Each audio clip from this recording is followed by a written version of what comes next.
Halloween night in Chicago 2019 started like any other night of frantic deliveries, except the city felt different. The wind off the river cut through the streets in a way that made the streetlights blur, and the shadows from the towering warehouses stretched longer than they should have. Surge pay had drawn me out, and the extra money was hard to ignore. By 9:50 p.m., I was navigating the dark, industrial part of the city, where streets were lined with empty lots and buildings that had been abandoned for years. I had gotten an order from the app for a location near the river in a warehouse district. I didn't know it at first, but the address was technically real. It existed on the map. On the ground, though, it looked like a building no one had touched in a long time. Windows were boarded over, and paint had peeled from the bricks in long, curling strips. The sidewalks were cracked and littered with trash and old pallets, the kind you step on and hear them splinter underfoot. The street itself was quiet, the usual hum of traffic nowhere to be heard. Even the occasional hum of a distant train over the bridges felt muted. I pulled up near the address, scanning the building for anything that might indicate someone actually lived or worked there. There were none. The door was locked, boards nailed over the frame. I tried calling the number listed on the app. No answer. I double-checked the address, the app, the street numbers, making sure I wasn't somewhere else. Everything matched. I parked my car under a flickering street lamp and stepped out to get a better look. The cold of the night hit immediately, sharp against my skin, and I wrapped my jacket tighter. The river wasn't far, and I could hear faint splashes against the shoreline. The air smelled of damp concrete and rust. I set the food bag on the passenger seat and leaned back against the door, trying to decide my next move. That's when it happened, the first knock. Sharp and deliberate against the passenger window. My heart jumped. I spun around, expecting someone to be standing there, maybe a delivery scam, or a kid pulling a Halloween prank. But no one was there. I scanned the sidewalk, the shadows of the building, the empty street. Nothing. The street lamp above flickered, and for a moment I thought I'd imagined it. Then it came again, but this time from the rear door, a single solid knock that reverberated against the metal frame of the car. I froze, looking over my shoulder, gripping the wheel. Movement caught the corner of my eye in the side mirrors. Multiple figures just outside the reach of the headlights, standing still. Their silhouettes were human but indistinct. They weren't waving or gesturing. They weren't wearing costumes. I couldn't make out faces. They just stood there. I could feel the tension in the air, like it had thickened, pressing in from all sides. A part of me wanted to get out and see if someone needed help, but every instinct screamed not to. I moved the car slightly, trying to see if they would move, but they didn't. The street was empty behind me, but the figures remained, and somehow, the shadows around them felt heavier. My fingers clenched the steering wheel tighter. The bag of food sat forgotten on the passenger seat. I realized I couldn't leave it there, not knowing if it was safe, not knowing if these people would take it. I unlocked the passenger door, grabbed the bag, and stepped out onto the cracked asphalt, keeping my eyes fixed on the figures. They didn't flinch. I walked carefully to the curb, set the bag down, and stepped back, keeping a good distance. My breath fogged in the cold air, and the faint city sounds, the distant siren, the far-off hum of a truck, felt disconnected from the tension around me. When I got back in the car, I locked the doors, started the engine, and drove straight out of there without looking back. The figures didn't follow. They didn't move. They were gone as quickly as I had decided to leave, swallowed back into the shadows. Back at home, I tried to make sense of it. The order never registered as delivered, never canceled, just disappeared from the app entirely. There was no record of a refund, no explanation. I called support the next day. They said the order showed up in the system but was never confirmed by the customer. Technically, it didn't exist.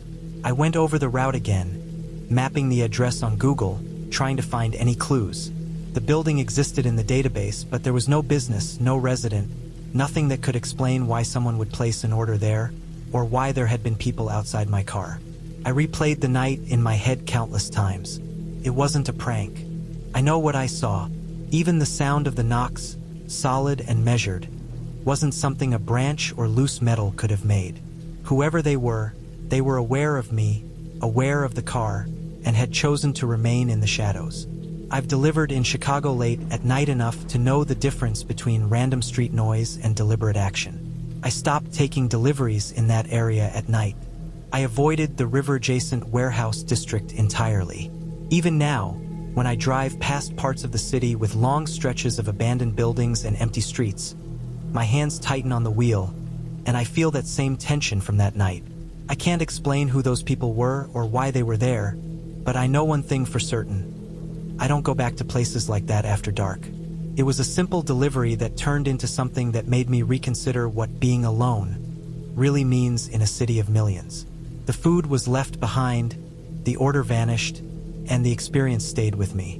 The clarity in the ending is this: the figures were human, real, deliberate, and aware. The danger wasn't supernatural. It was entirely grounded in people, in the unknown actions of others in empty, abandoned places. I survived that night because I recognized the threat, didn't engage, and removed myself immediately. The lesson stayed with me. Some deliveries aren't worth the surge pay, and some buildings, no matter how real they seem on an app, are better left undisturbed after dark.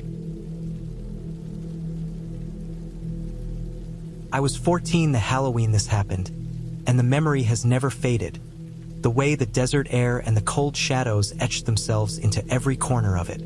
It was 2007, a small town off Route 66 that nobody paid much attention to. A place where the streets ended in long stretches of sand and scrub, and the horizon always seemed too far away. That year, trick-or-treating ended early. The adults said it was because of reports of vandalism, but we all knew it was because of the wind. The kind that sweeps down the streets at sunset, lifting dust into your eyes, making every empty lot look larger and lonelier than it really is. My cousin and I didn't care. We were 14, bored, and restless, so we slipped our masks back on after the candy had run out and set off down the drainage channel that cut through the edge of town. The channel was wide and lined with concrete, low walls on either side to keep runoff from flooding the streets in rare rains. At first, it was just another empty Halloween night. The faint smell of burning leaves from a few remaining piles and yards, the occasional flicker of a street lamp that hadn't been maintained in years. We walked side by side, stepping carefully over cracks and stray rocks, our footsteps echoing against the smooth walls. The town was small, so there was no traffic, no distant hum of cars, only the sound of our sneakers scraping the concrete and the wind lifting sand into tiny whirlwinds along the sides of the channel. After a while, we noticed the rocks. They weren't big, just fist-sized, but they landed with a deliberate, sharp clatter against the concrete channel ahead of us. At first, we thought it was another group of kids trying to scare us. It was Halloween after all. We looked around, but the channel was empty. The street beyond the edge was dark, silent. We shrugged it off and kept walking, but the clatter continued, steady and careful, the rocks thrown with precision so they hit the channel in the middle. Then it started coming from behind us too. At first, it was one or two rocks, small enough we thought someone was messing around. But then it became steady, like a rhythm, hitting the walls and the floor in patterns that made your stomach tighten. My cousin and I started glancing over our shoulders more frequently. That's when we noticed the movement along the ridgeline, the dry, cracked slope that ran parallel to the channel on one side. It wasn't running, just moving, keeping pace with us. It was tall, too tall for any kid our age. We couldn't see it clearly. The dark swallowed the details, but its presence was undeniable. There was something about the way it moved. It didn't hurry, didn't make sudden gestures.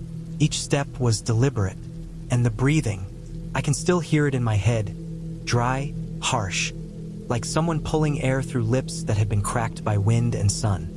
Not a hiss, not a growl, but a rasp that carried across the empty channel and made every nerve in my body tighten.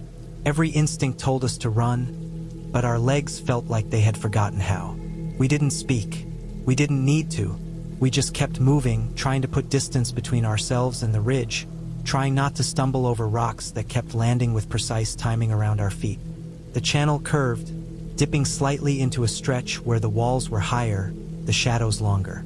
The figures, one, maybe two, it's hard to say, followed along the top, just far enough not to be caught in the dim light, but close enough that you could feel their attention, their awareness, almost like a weight pressing against your back. The wind picked up then, carrying loose dust and the faint smell of oil and dried grass from nearby lots. Every movement along the ridge seemed to pause in response, as if whoever or whatever was up there was adjusting to our pace. Rocks fell with sharper clacks, bouncing off the concrete, rolling just out of reach of our feet. My cousin kept glancing at me, wide-eyed, gripping my arm tightly. I felt the same fear, but there was also a strange focus. We were 14, terrified, yet our minds clung to reason. These were humans. If they wanted to hurt us, they would have done it already. That was the thought that kept me stepping forward, carefully, always watching the shadows. The channel straightened out near the edge of town, where the concrete ended and a chain-link fence had been partially torn down by time and neglect. I could see the first houses beyond, warm lights spilling into the dark, ordinary Halloween lights strung from porches, kids laughing somewhere far off. Relief was close. We picked up the pace, careful to keep balance on the uneven surfaces, never taking our eyes off the ridgeline. And then the rocks stopped. The movement stopped. Silence fell over the channel in a way that made our ears ring. We didn't stop either, not until we reached the last curve where the channel opened onto the streets. Only then did I turn and glance back. Nothing. No shadow, no movement, no sound. The ridge was empty, the channel deserted, just the faint rustle of wind through the dry desert brush. We didn't speak, didn't look back again. We crossed into the streets and ran straight to my cousin's house, only slowing when we could see the porch lights and the safety of fences, sidewalks, and people. We never talked about it, not fully. It was something you couldn't explain, and there was no one to tell. The next spring, the channel was fenced off permanently. No one ever confirmed why, but the town's papers mentioned safety concerns, and the rumors said it was after a string of accidents that had been swept under the rug. I like to think that whatever we saw that night was human. Someone testing the edges of the town, someone dangerous, but at least it was grounded in reality. There was nothing supernatural, just people, empty lots, and the desert wind. Even now, years later, I drive past that stretch of town and notice the channel, the fence, and the ridge line. I can still feel that weight of being watched, the dry rasp of air that wasn't mine, the precise rhythm of rocks falling around our feet. I know exactly what I felt that night. Fear mixed with focus, the instinct to survive against an unknown but entirely real threat. The lesson is clear. Sometimes danger doesn't announce itself. It doesn't move fast or make noise. It just waits in the shadows, patient, aware, and entirely human. The channel remains fenced, and I will never, ever walk it again after dark. I went to the old railroad cut outside Scranton, Pennsylvania, on October 31st, 2014, because I was obsessed with abandoned infrastructure back then. I was 22, fresh out of college, broke, and restless. I spent nights chasing places that felt forgotten and quiet, taking photos for a small blog no one read. I liked rusted steel, cracked concrete, and the way trees swallowed man-made shapes. The railroad cut was not marked on modern maps. It showed up on a rail atlas from the 1940s I found online and on a few local forums where people warned others to stay away. That warning made it feel worth the drive. I parked on a dirt shoulder off a narrow road that curved through second-growth forest. The car clock read 6:40 p.m. when I shut the door. The light was already thinning. Clouds sat low and gray, and the woods looked flat and dim. I slung my camera bag over my shoulder and stepped past a sagging gate that had no sign on it. The ground dropped fast into a long cut carved into the hillside, straight as a trench, with old stone walls holding back the earth on both sides. The smell hit me first. Wet metal, damp leaves, and old oil soaked into soil. It smelled like a place that had held machines for a long time and then been left alone. The rails were gone, but ties still poked from the mud in places, black and soft. Water pooled in shallow dips, reflecting the sky in dull patches. I started walking south along the cut, watching my footing and checking angles for photos. About 50 yards in, I noticed the first set of boot prints. They were fresh, clean-edged, and pressed into wet leaves. They were the same size as mine, but the tread pattern was wrong. Mine had wide blocks. These had narrow ribs. I figured teenagers. It was Halloween after all, and the place had a reputation. I took a photo of the prints, more out of habit than concern, and kept going. The cut bent slightly and the walls grew higher. Moss coated the stone, thick and dark. Ferns hung over the edges like green curtains. I kept seeing the prints, sometimes on bare dirt, sometimes on leaves, always ahead of me. At one point they stopped near a patch of gravel, then started again 10 feet farther on. I told myself the ground there was too dry to hold an impression. That explanation felt thin, but I accepted it because I wanted to. The light dropped fast. The forest above the walls went from gray to black in layers. Birds went quiet. I heard a single crow call somewhere far off and then nothing. The cut funneled sound, and my own steps sounded louder than they should have. I slowed down and listened between steps. The air felt heavy, like rain was coming, but the sky stayed closed. I reached a stretch where the walls narrowed and leaned inward. Old drainage pipes jutted out, rusted and broken, dripping water. The prints showed again, clear as day, then vanished at the base of one wall. There was no scramble mark, no slide. They just ended. I stood there longer than I should have, scanning the stones and the brush above. I told myself the person climbed out at a point where the wall dipped. I did not look hard for proof. Ahead, the cut ended at a collapsed tunnel entrance. The mouth had been sealed decades earlier by a fall of rock and concrete. It formed a sloped pile that filled the opening, with a dark hollow at the base where water ran out. The smell changed there. It was colder, sharper, with a hint of rot. The ground around the collapse was churned and wet. I saw more prints, overlapping, some mine from earlier, some not. The other tread appeared again, then disappeared into the mud near the hollow. The forest went silent in a way I had never experienced. It was not just the absence of noise. It felt like pressure on my ears. I could hear my breathing and the faint click of my camera strap against my jacket.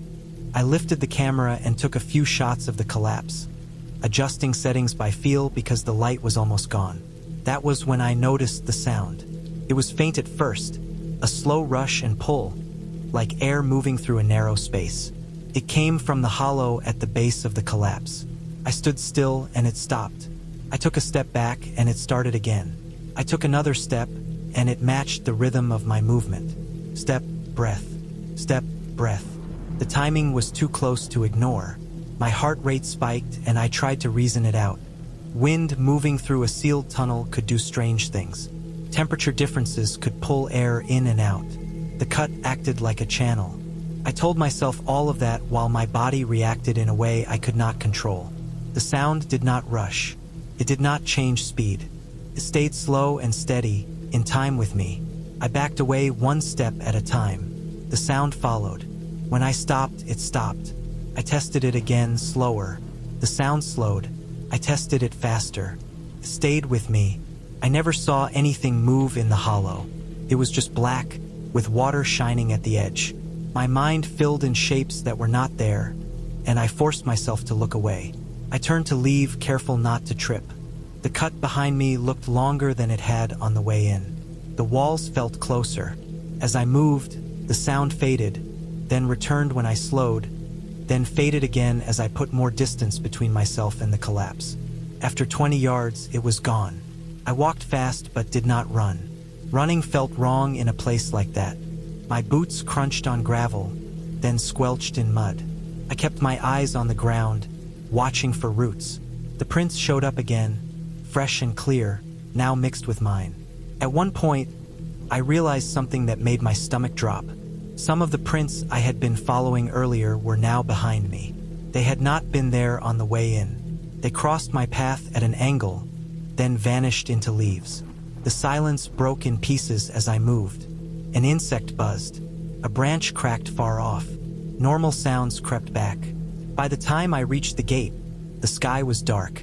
I reached the car, opened the trunk, and set my bag down. Only then did I realize the camera was not on my shoulder. The strap hung loose.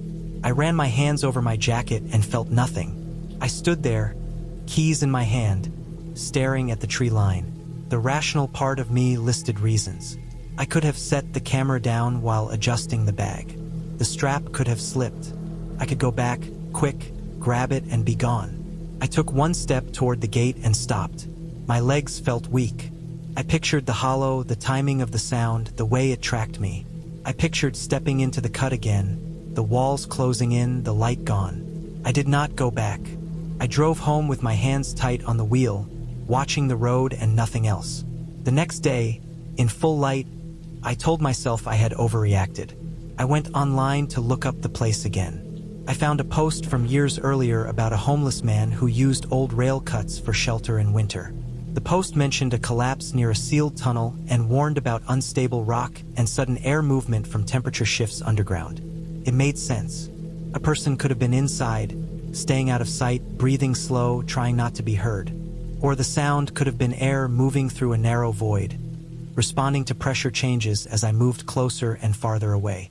A week later, I drove back in the afternoon with a friend, in daylight, to retrieve the camera. We walked the cut together. The forest sounded normal. The collapse looked smaller. At the base, near the hollow, my camera lay half buried in leaves, the strap tangled around a root. There were no fresh prints. The battery was dead. The lens had a smear of mud on it, like it had been brushed by a sleeve or dragged a short distance. I took the camera and left. I never went back alone. I stopped chasing places that were not meant to be visited at night. The photos from that trip were dull and underexposed, but one frame showed the prints near the collapse. Mine and the other tread side by side, clear and ordinary. When I look at it now, nothing about it feels strange. What stays with me is the timing of that sound and the way my body knew to leave before my mind did. I don't like telling this one because it makes me sound careless, and because I still feel the weight of how badly it could have ended. It happened in 2009, back when I thought being young meant being immune to consequences.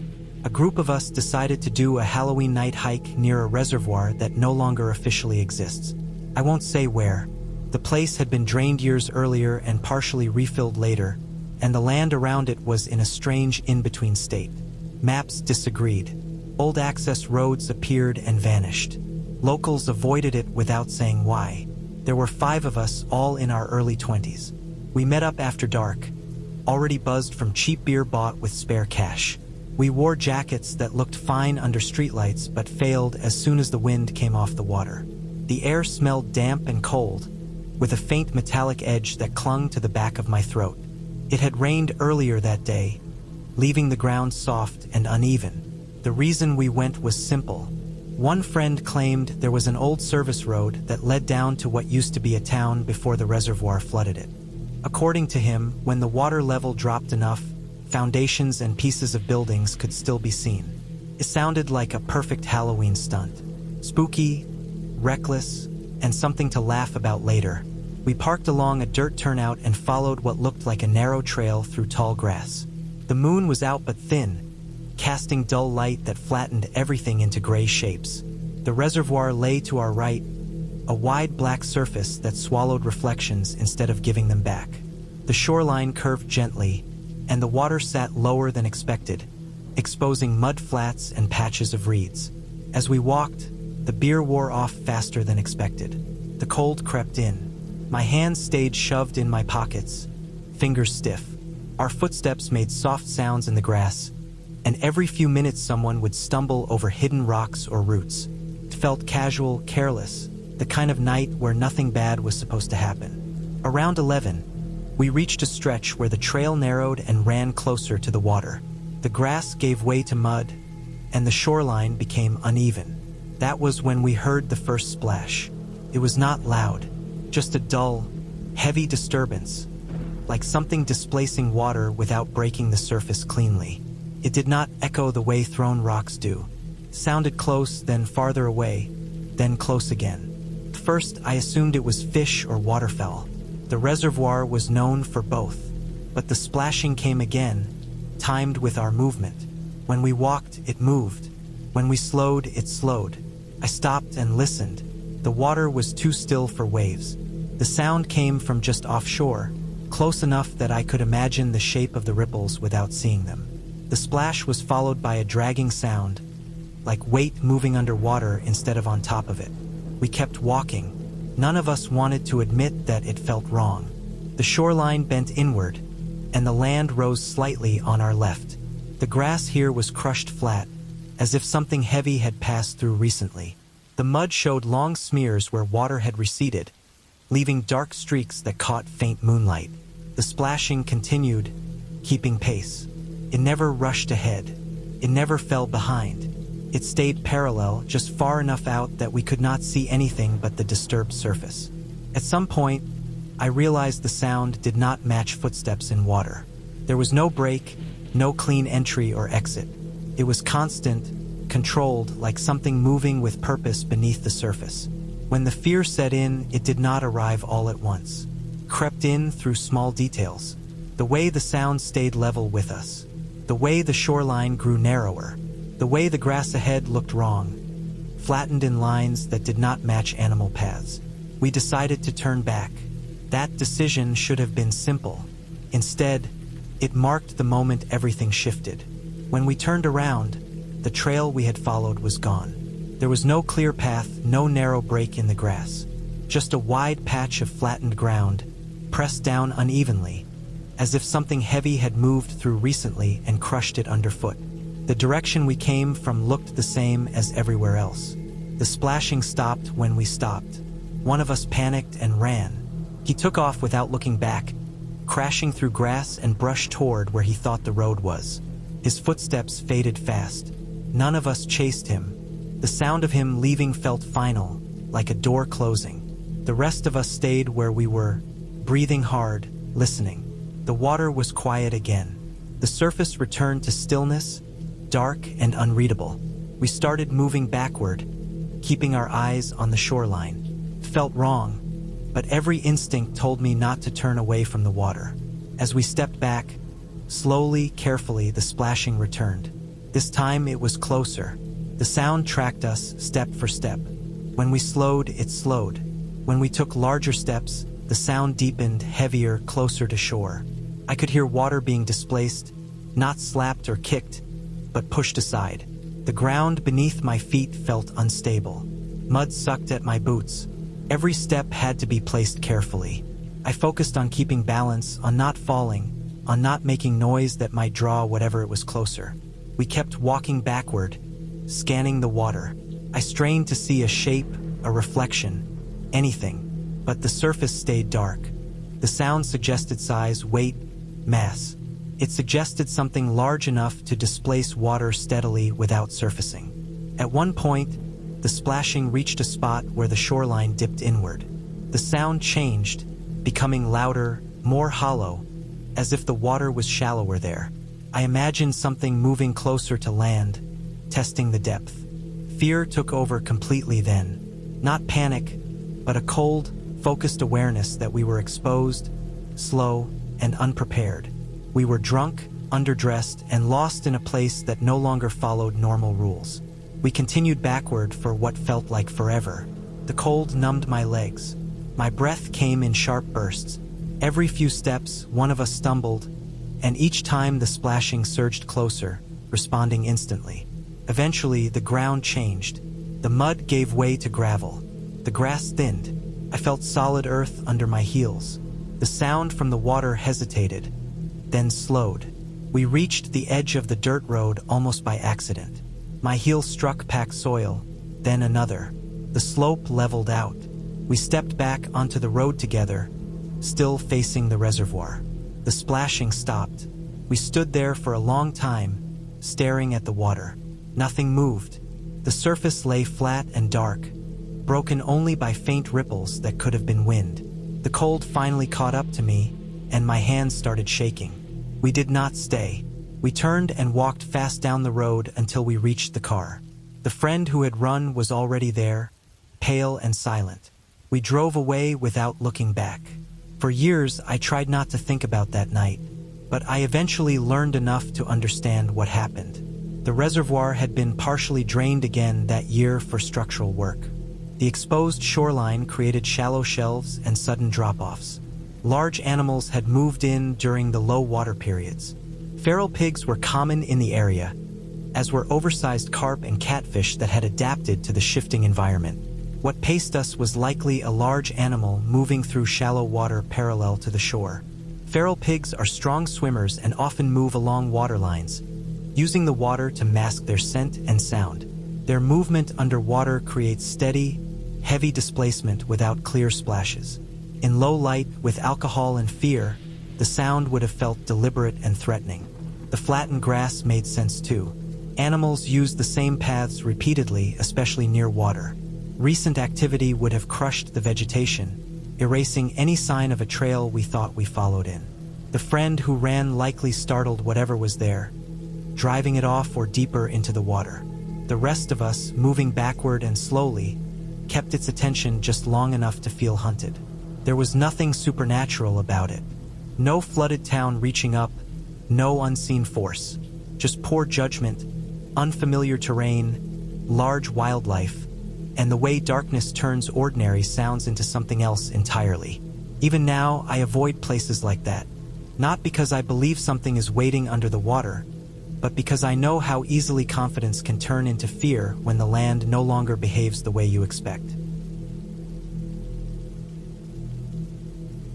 I went alone to my childhood neighborhood on Halloween night in 2020 because I was in the middle of a divorce and did not have anywhere else to be. The apartment I was staying in felt borrowed and temporary. Every room echoed. Friends were busy with families. I did not want to sit on a couch and scroll through photos from a life that had already ended. Driving felt like movement, and movement felt better than stillness. The neighborhood was about half an hour away. As soon as I turned off the main road, the streets narrowed and the streetlights spread farther apart. The place looked smaller than it had when I was a kid. The houses sat lower, the trees taller. The asphalt showed cracks that had not been there before. It felt like walking into a memory that had been left outside too long. I parked near the cul-de-sac where I used to trick-or-treat every year. It was around 8:30 p.m. The sky was dark but clear. The air was cold in a dry, flat way that made every breath feel sharp. There were no decorations anywhere. No glowing pumpkins. No fake cobwebs. No music. No kids running between houses. The street was silent except for a faint wind moving leaves along the curb. Most of the houses were empty now. Some had dark windows and overgrown yards. Others had porch lights that flicked on and off without any pattern, as if timers were failing or motion sensors were catching nothing at all. The light would come on, stay for a minute, then shut off again. It made the street feel restless. I got out of the car and started walking. My footsteps sounded too loud. Every sound traveled. The smell of cold dirt and old concrete brought back memories I did not ask for.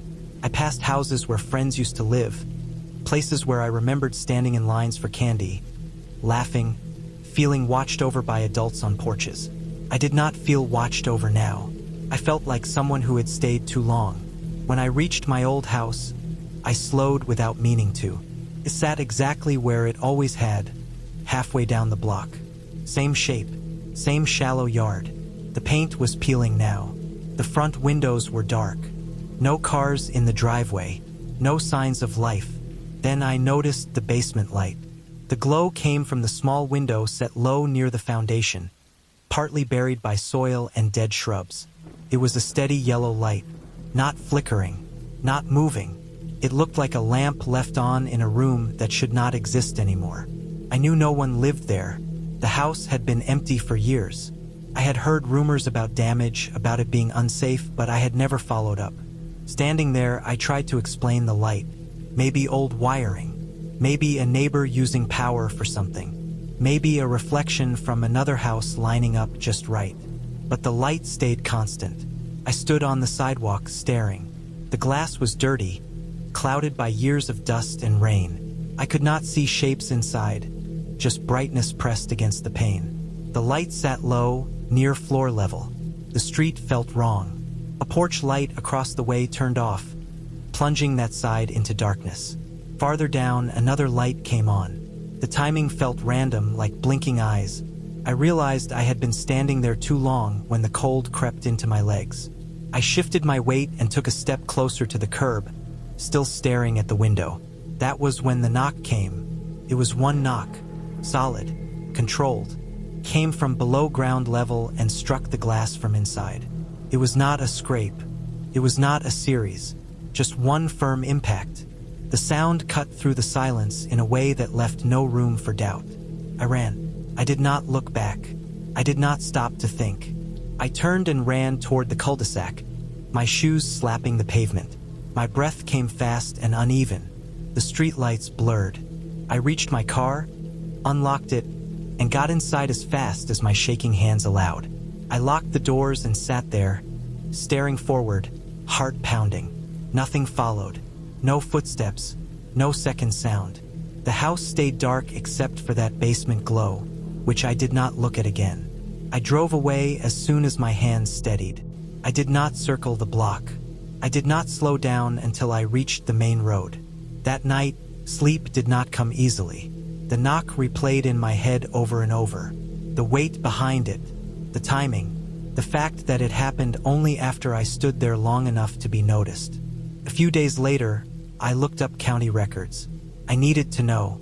The house had been condemned in 2018. A structural collapse had occurred beneath the living room, compromising the foundation. The basement ceiling had partially failed, and the space had been declared unsafe.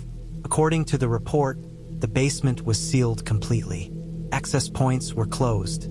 Entry was no longer possible without heavy equipment. That part mattered. There could not have been anyone inside. I kept digging. Old inspection notes, utility records, follow-up assessments. That was when the explanation came together, slow and uncomfortably clear. The electrical service to the house had never been fully disconnected. Power still ran to the main line, though most circuits were dead. One line fed an exterior junction that had once powered a sump pump and a single utility outlet near the basement window well. That outlet had been used during inspections and never shut off. The light I saw was not inside the basement. It was outside. At some point after the house was condemned, a neighboring property had installed a motion-activated security light near the fence line behind my old house. The angle was wrong during the day, but at night, when the porch lights up and down the street flicked on and off, the sensor kept triggering. The beam lined up with the basement window well at just the right angle, shining directly through the dirty glass and making it look like a light inside the room. As for the knock, that took longer to understand. The inspection report mentioned water drainage issues after the collapse. The ground had shifted. A metal downspout extension ran underground along the side of the house, ending near the basement window well. When temperatures dropped quickly, the pipe contracted. When pressure changed from nearby water flow or runoff, the pipe could strike the concrete wall or window frame. A single, solid impact. When I stood there, blocking the light, my shadow likely changed the heat around the glass. A slight temperature shift, enough to trigger movement in old metal under tension. From the sidewalk, it sounded intentional. From inside the structure, it was just physics catching up. Understanding that did not make the experience fade. It grounded it, but it did not erase how it felt in that moment. The fear came from grief, isolation, and standing in a place that no longer matched the version I carried in my head. I went there looking for comfort. I found a reminder that time does not preserve anything the way we remember it. Even the safest places can become unfamiliar when enough changes pile up. I have not gone back since. Some doors close for reasons that have nothing to do with fear, and everything to do with knowing when to stop looking backward. I had planned the trip for weeks, choosing the last weekend of October for the isolation, the quiet, and the chance to get away from the city. I left work early Friday afternoon, loaded my car with a single backpack, a tent, and a small cooler, and headed toward the forested hills of western Pennsylvania. The sun was low when I turned off the main road onto a narrow dirt path that I had found on an old map, one of those hand-drawn routes that never appeared on modern GPS systems. The trees arched over the road like a tunnel, their branches bare and skeletal against the fading light. I drove slowly, kicking up clouds of dust, feeling the tension of the weak ease with each turn. I had done solo hikes before, but this was meant to be different. I wanted complete solitude. I found a clearing after about 20 minutes of slow driving. It wasn't large, maybe enough for a single tent and a small campfire. The earth was soft with fallen leaves, and the air smelled of damp pine and wet soil. I parked, unloaded my gear, and set up my tent. The sky was dimming rapidly, the last streaks of orange disappearing behind the distant hills. I left my car running until the tent was secured, a small precaution. By the time I finished, the forest had already started its nightly transformation. Shadows stretched long, the silence almost tangible. I built a small fire near the edge of the clearing, far enough from the tent to be safe, close enough for warmth. I had a small backpacking stove, but the fire was part of the ritual, part of the reason I came here. I added dry twigs and leaves, the crackling flames growing steadily. The first smell of smoke mingled with the earthy scent of the woods, sharp and grounding. I unpacked a simple dinner, bread and cheese, a few slices of cold meat, and ate slowly, eyes scanning the darkening treeline. Night fell fast. Without the city lights, the stars exploded overhead, white points against the black sky. I lay back on a blanket, staring up, letting the fire's warmth seep through me. The forest was silent except for the occasional rustle of a small animal or the creak of a tree branch. I felt completely alone, and it was the kind of solitude that is both liberating and unnerving. Around 10:30, I noticed it. At first, I thought it was an animal, maybe a deer moving through the trees. A soft crunch, rhythmic, deliberate. I froze, my ears strained. The noise stopped. Then, a few minutes later, it came again, closer this time. Footsteps, unmistakably human. I hadn't seen anyone else on the trail, and the nearest house was miles away. I sat up, scanning the shadows beyond the firelight. The trees were thick, and movement was hard to detect.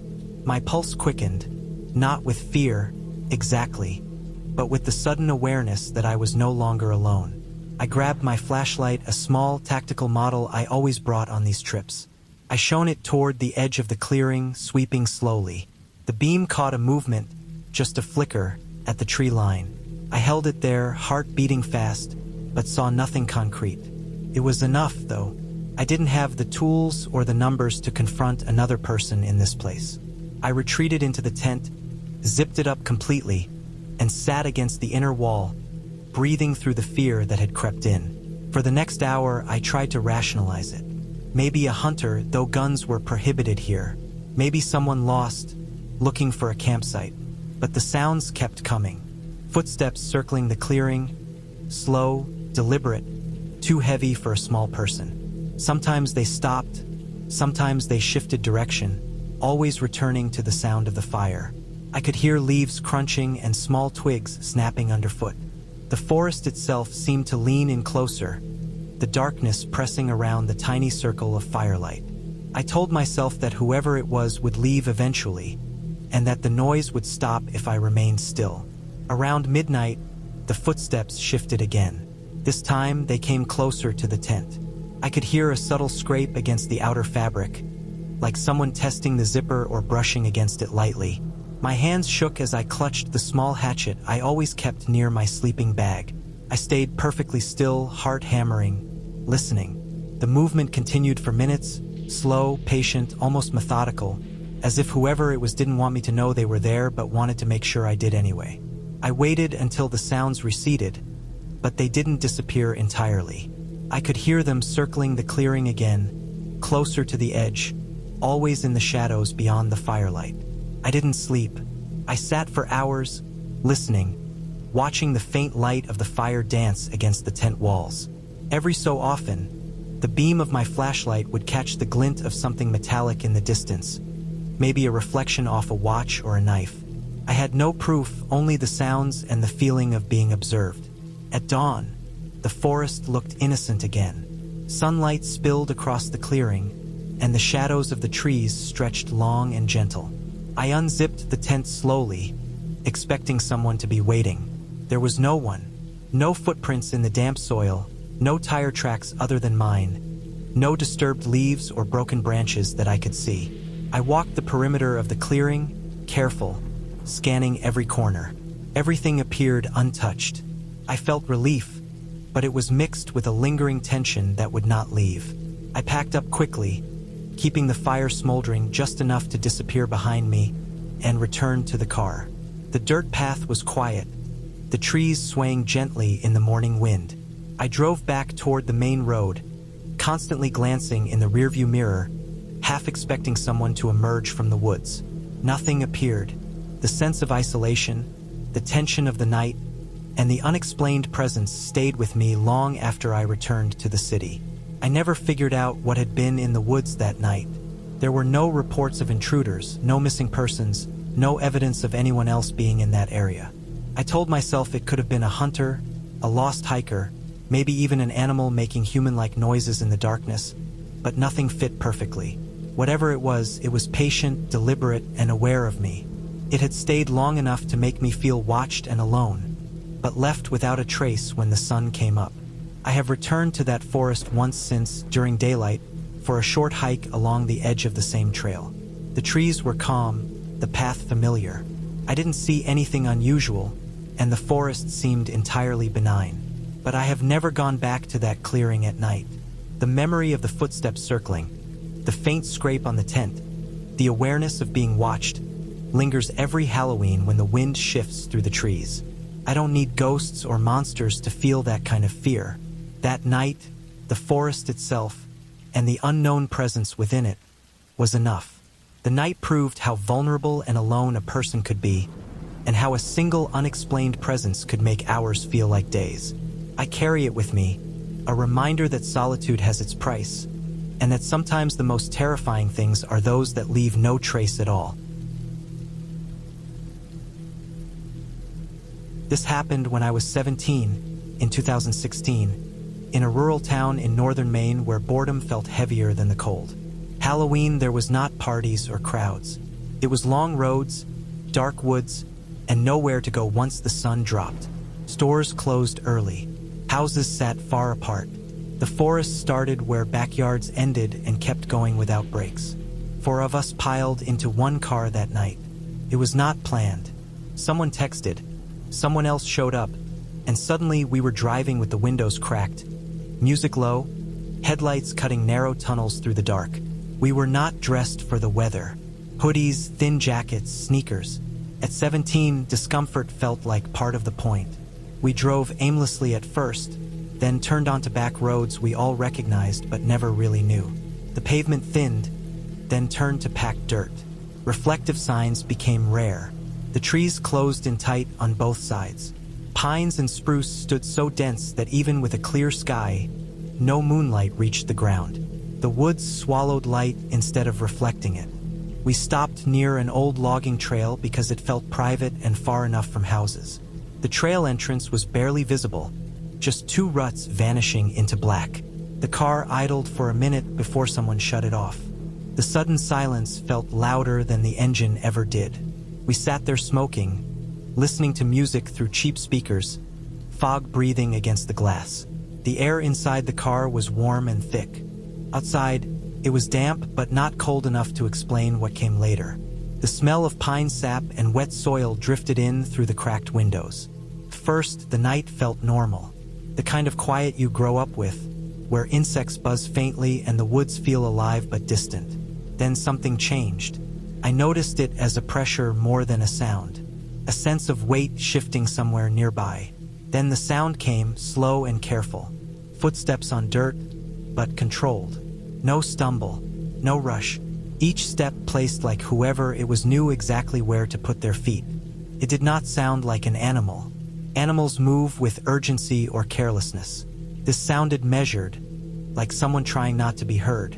We all went quiet without saying anything. The music kept playing, but it felt wrong suddenly, too loud and out of place. The steps moved closer, then paused. I watched the tree line through the windshield, straining to catch movement, but the darkness stayed solid. The footsteps started again, closer now, but still careful. No branches snapped, no leaves crunched, just the soft compression of ground under weight. The sound moved around the front of the car, then along the side. I could feel it more than hear it, like vibrations through the frame. The car felt smaller, thinner. The windows felt fragile. The footsteps circled us. They moved along the passenger side, then toward the rear. The pace never changed. No rush, no hesitation. Whoever it was took their time like they were inspecting something. I expected to hear breathing, or fabric brushing against metal, or a hand on the door. None of that happened. Just the steps. The windows began to fog up fast, not just from our breath, but thick, milky condensation that spread across the glass. The inside of the car grew humid, heavy, like the air had stopped moving. My hoodie clung to my neck. My hands felt damp. It was not cold enough for that kind of fog. Outside air was cool, but not freezing. Inside, the heat built unnaturally fast, like too many bodies in a sealed space. The footsteps stopped near the rear of the car. We sat frozen. I stared at the side mirror, but the glass was clouded, useless. The woods outside felt closer now, like the dark had leaned in. Then the pressure came again, this time against the back of the car. Not a push, not a strike, just weight.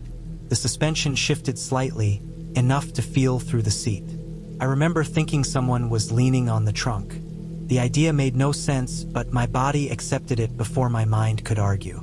The footsteps moved again, this time retreating a few steps, then stopping. Seconds stretched. My heart hammered so hard it made my vision pulse. No one reached for the door. No one spoke. Even breathing felt too loud. Finally, the engine turned over. The sound broke the night like glass shattering. The headlights flared, cutting into the trees. For a split second, I expected to see someone standing there. There was nothing. The dirt road ahead looked the same as before. Empty. Still. The logging trail yawned black beside us. We drove. The tires spun briefly on loose dirt, then caught. The car lurched forward, faster than we meant to go. No one looked back. No one checked mirrors. The forest thinned as we reached the main road, and only then did the air inside the car start to cool. A few miles later, someone finally said we should pull over and check the car. We stopped under a streetlight near a closed gas station. The light buzzed overhead, harsh and unforgiving. The moment I stepped out, the cold hit me properly for the first time. My skin prickled. I walked to the back of the car and froze. There were smears on the rear glass, hand-shaped marks, clear against the fogged window. 5 fingers, wide palms, pressed and dragged slightly downward. They were high, near the top edge of the glass, higher than any of us could reach even standing on tiptoe. The marks were not clean. They looked wet, like condensation disturbed by contact. The shape was unmistakable. We stared in silence. No one tried to touch them. No one tried to joke. Years later, after growing up and leaving that town, I thought about that night often. I needed an explanation that did not rely on fear filling gaps with nonsense. There was one. That area was used by hunters, loggers, and people who wanted to be alone. The logging trail was old but not abandoned. Someone could have been out there, walking quietly, curious or cautious. In rural Maine, people know how to move through woods without sound. They learn it early. The lack of noise made sense. Dry needles absorb sound. Soft ground does not crunch like leaves. Someone experienced could circle a car without breaking a branch. The condensation inside the car came from panic. For people breathing hard in a sealed space, windows cracked just enough to trap humidity. Adrenaline raises body temperature fast. The fog built because we did. The handprints were the hardest part to accept until I learned more about the spot. The road dipped slightly where we parked. Behind the car, the ground rose into a shallow embankment that sloped up toward the trees. Someone standing there would have been higher than the trunk lid, high enough to rest their hands near the top of the rear glass. If someone leaned forward, steadying themselves on the car as the engine started, their hands would land exactly where those marks were. The pressure we felt was weight shifting on the trunk. Not an attack, not a threat, just someone too close at the wrong time in the wrong place. They likely backed away when the engine turned over, stepping into darkness without a sound, leaving nothing behind but the marks and our fear. Knowing that does not make the memory softer. It makes it sharper, because the worst part was not what happened. It was how easily it could have gone worse, how quickly boredom turned into vulnerability, how thin the barrier was between a quiet night drive and something that stays with you forever. I have not parked on a back road at night since. In places like that, the woods do not need to move fast to catch you. They only need patience. I never believed in cryptids, and I still don't, but something happened on October 31st, 2012, that I can't explain cleanly without sounding like I'm lying to myself. I was camping alone in the Appalachians, somewhere off a Forest Service road that didn't get much traffic once summer ended. I won't say exactly where because the place still feels close to me, like a room I walked out of without turning off the light. I went there to get away from work stress, the kind that sits in your jaw and makes your hands shake even when you're standing still. I took 3 days off, packed light, and drove until my phone lost signal and stayed that way. I set up camp early, around 4 in the afternoon because the days were already short. The trees were bare enough to see distance but thick enough to block wind in uneven ways.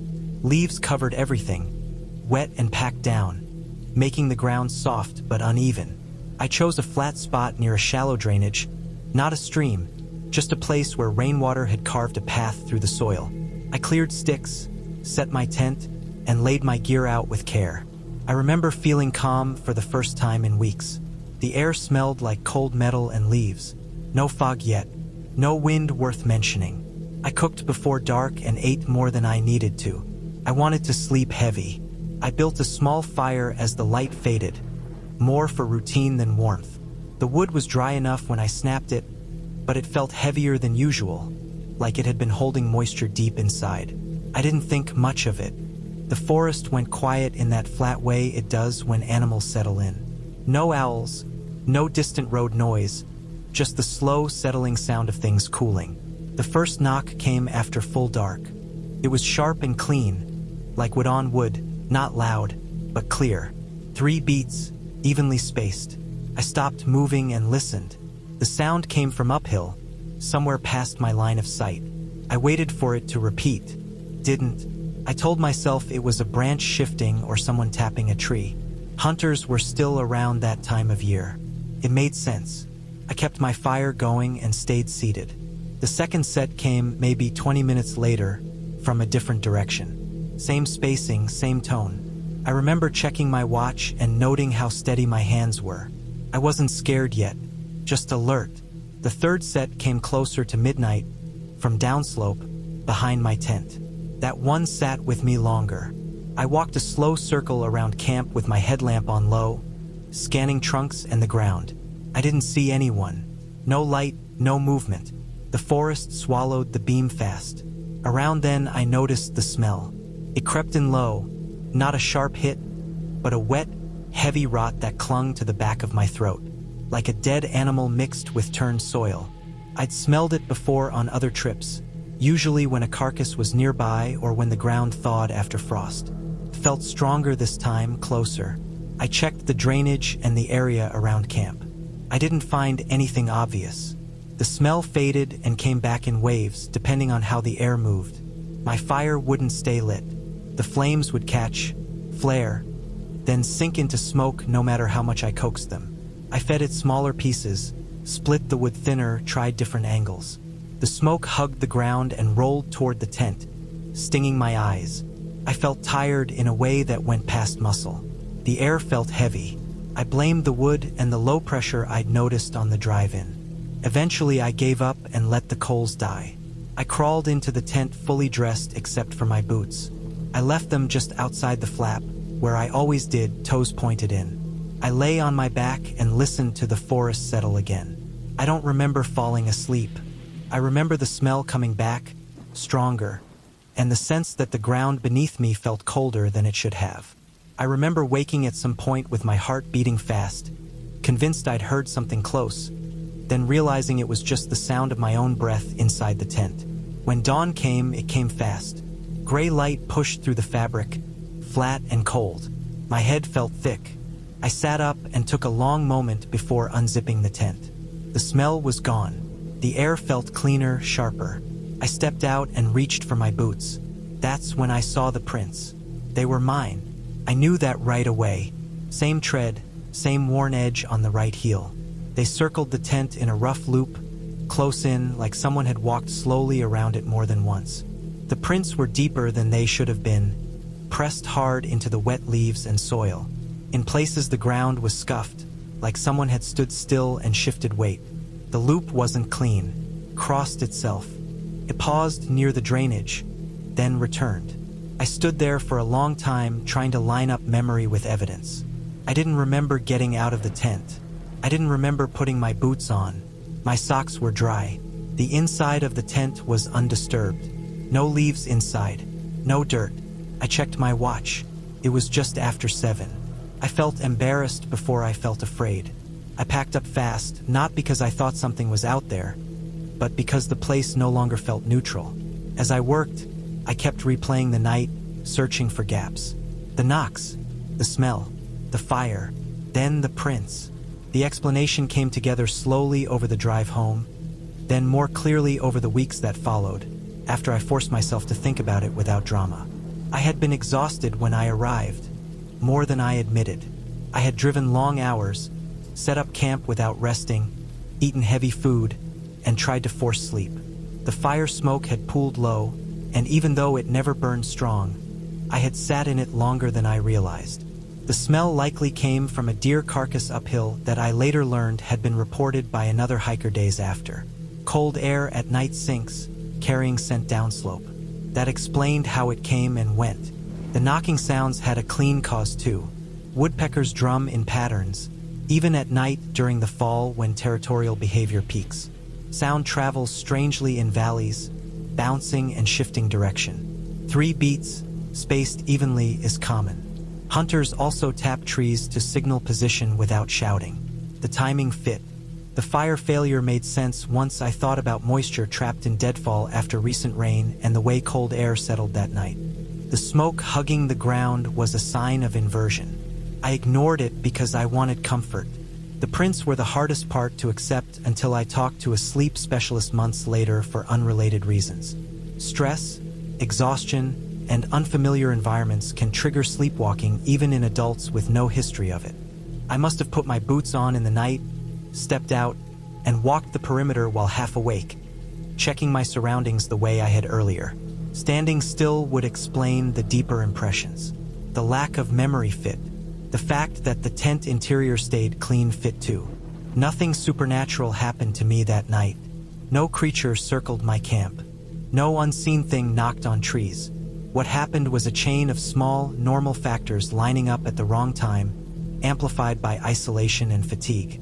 I left with a story because stories fill gaps better than facts when you're tired and alone. I still camp alone. I still don't believe in cryptids. But I no longer camp when I'm that worn down, and I pay close attention to smoke, to smells, and to the way my own body feels in the dark. That night taught me that the forest doesn't need to hide anything to unsettle you. Sometimes it just reflects you back at yourself when you're not as awake as you think you are. I had always liked the quiet of abandoned places, the way they seemed suspended outside time, untouched by the everyday noise of life. That October, I decided to explore an old logging road deep in the mountains of western North Carolina. I had read about it in an online forum, described as overgrown, isolated, and largely forgotten, a place where the forest had slowly swallowed the evidence of human labor. I arrived mid-afternoon, carrying a small backpack with water, a flashlight, and my camera. The sky was low and gray, a thin layer of clouds that promised rain later in the evening. The air had that crisp, almost metallic edge that comes just before winter settles into the mountains, and every step I took on the leaf-strewn road echoed sharply against the stillness. The road itself was narrow, barely wide enough for a single vehicle, and edged with thick growth of pine and maple. Fallen leaves crunched under my boots as I moved deeper into the woods. The way I was following seemed natural, almost instinctive. Occasionally, I passed the remains of old logging equipment, rusted and sunk into the earth. A chainsaw half buried in mud, its teeth dull and pitted. An old wooden sign, splintered, with faded paint that had once read something like Timber Company. The further I walked, the more the road narrowed, and the forest pressed in, tall trunks leaning toward the path, their branches brushing overhead. Shadows grew longer as the afternoon light waned, and I became aware of the silence, not just the absence of sound, but the kind of silence that feels almost physical, pressing against your ears, weighing on your shoulders. I stopped several times to photograph the remnants, careful to capture the textures. The rusted metal, the bark of trees twisted by years of growth, the way moss had climbed the sides of abandoned equipment like it had a claim to ownership. Time slipped past unnoticed. The air had cooled further, and a thin fog began to rise along the forest floor, curling around roots and rocks. My sense of isolation deepened. There was no wind, no birds, no movement beyond the occasional flutter of a squirrel or the distant splash of a creek. It was a quiet that made every sound I did hear sharper, more intimate. The snap of a twig, the hiss of a crow in the distance, the soft rush of air as I exhaled.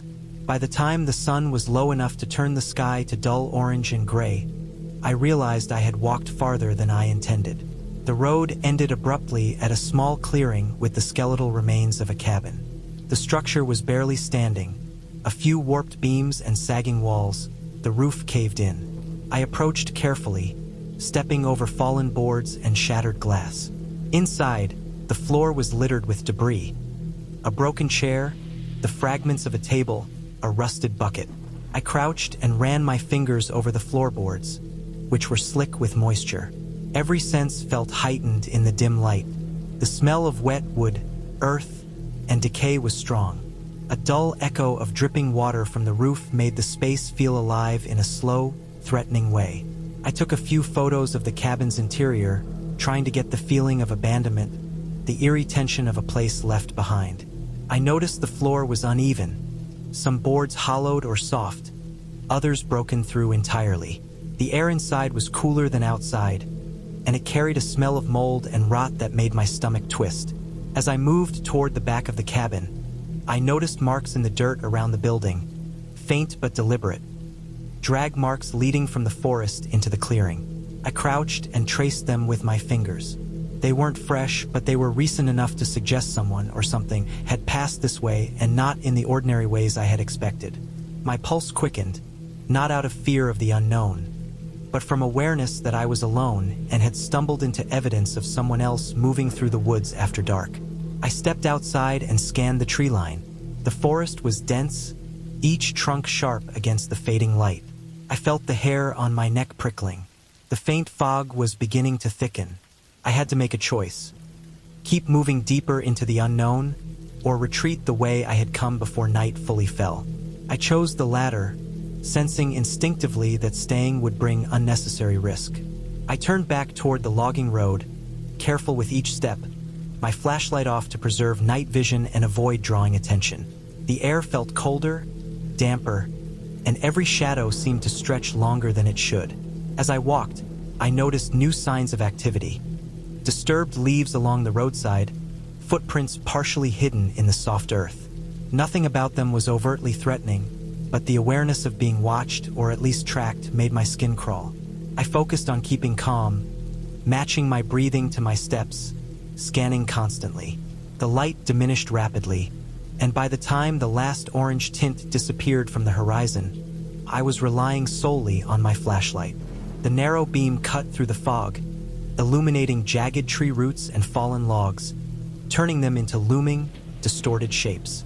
I stayed on the road, avoiding shortcuts, following the straight line I knew led back to the main trailhead.